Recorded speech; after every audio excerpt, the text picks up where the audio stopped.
Berikut cara melakukan marketing research. Bagaimana kita mengetahui cara atau langkah-langkah untuk mengetahui marketing research. Yang pertama ada berdasarkan pertanyaan. Pertanyaan itu dibagi lagi, ada dua, yaitu secara penelitian secara kuantitatif dan kualitatif. Dengan kuantitatif itu begini, terus kuantitatif itu begini. Terus yang kedua itu berdasarkan pengamatan. Pengamatan itu kita bisa lihat langsung atau kita bisa coba. Apa itu, kita bisa turun langsung di pasar, kita bisa amati penjual tukar mana, atau kita bisa lihat langsung di Allshop atau di Shopee yang sebagai studi kasus kami ini. Kira-kira pembeli itu lebih senangnya apa, kita bisa mengamati. Dan di pengamatan itu ada studi tentang etnografi dan eksperimental. Terus yang berikut itu teori singkat tentang toko online. Yang kita ketahui itu menurut Kamus Besar Bahasa Indonesia, toko online itu ada kedai, bangunan, apartemen. Lalu sedangkan menurut Wikipedia, online atau daring yang menunjukkan internet. Sehingga kesimpulannya bahwa toko online itu sebuah toko yang menjual barang-barang direalisasikan dalam tampilan website yang dapat diakses dan terhubung pada jaringan internet. Apakah penjual toko online harus memiliki website atau aplikasi? Media pembayaran toko online berupa sebuah website atau aplikasi itu tuh harus, karena dia berupa online. Online artinya dia terkait dengan jaringan. Kalau ada jaringan berarti dia bisa online. Kalau tidak ada jaringan berarti offline. Sama kayak kita kuliah daring sama kuliah offline. Ada yang datang kampus, ada yang lewat HP saja begitu. Lalu yang berikut ada playman gateway, jasa ekspedisi.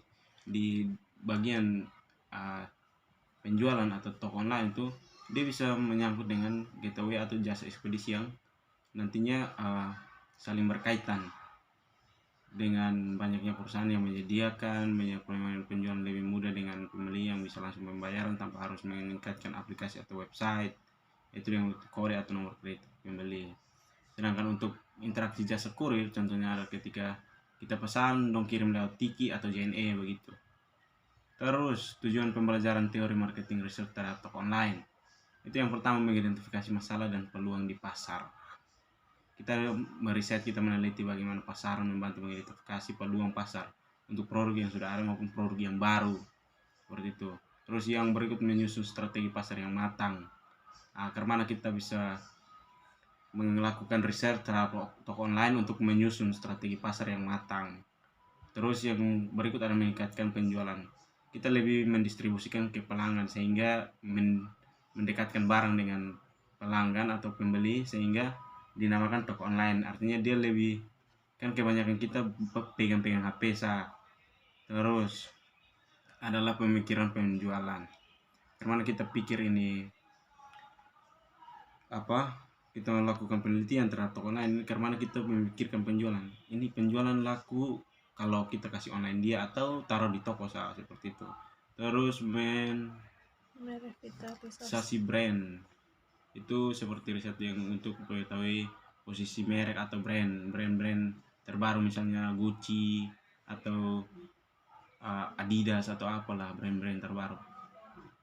Terus memudahkan pengenalan produk baru, misalnya ke karya-karya pakaian-pakaian brand baru yang baru, ke selain dari Gucci apa segala macam yang sudah brand. Ini sedikit ulasan tentang Shopee. Itu ada nomor telepon Shopee, terus kantor pusat, alamat, dan logo dari Shopee. Terus ada sejarah singkat tentang Shopee. Shopee itu pusat perdagangan elektronik yang kantor pusatnya di Singapura sekian. Terus dipimpin oleh Chris Feng. Chris Feng adalah satu mantan pegiatan roket internet yang pernah menjelajahi Zalora dan Lazada. Terus strategi pemasaran, memakai strategi pemasaran sesuai dengan tren yang ada. Itu seperti ini. Terus banyaknya promosi untuk pelanggan.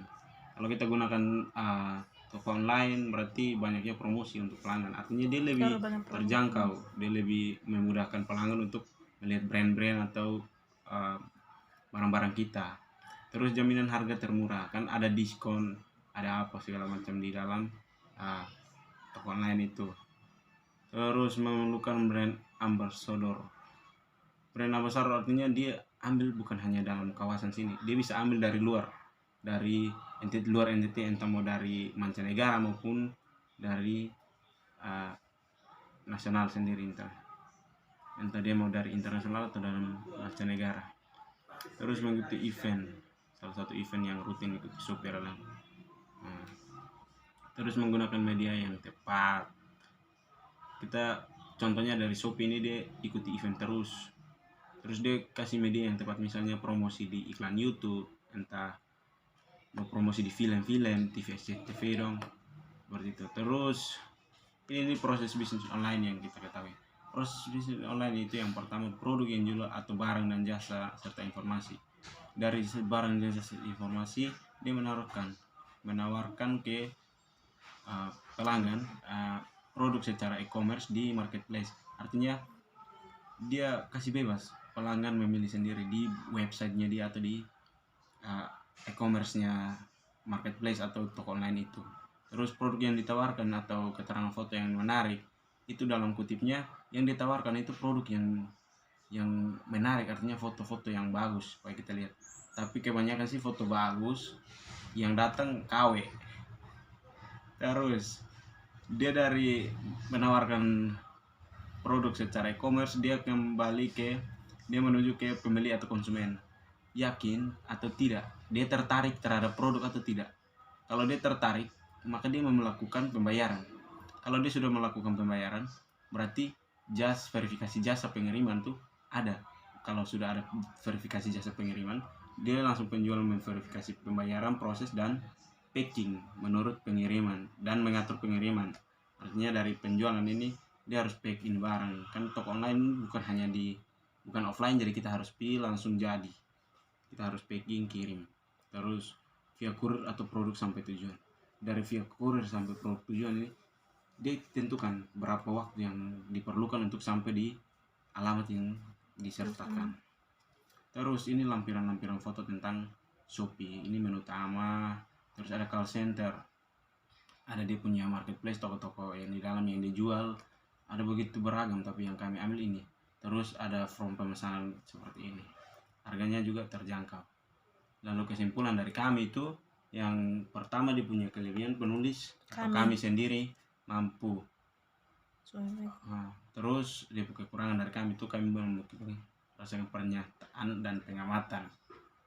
Dan itu dari teman-teman semua, mohon untuk kita saling berdiskusi tentang apa itu melakukan marketing riset berdasarkan pertanyaan dan pengamatan. Mari kita berdiskusi sama-sama. Ini daftar pustaka kami dan terima kasih.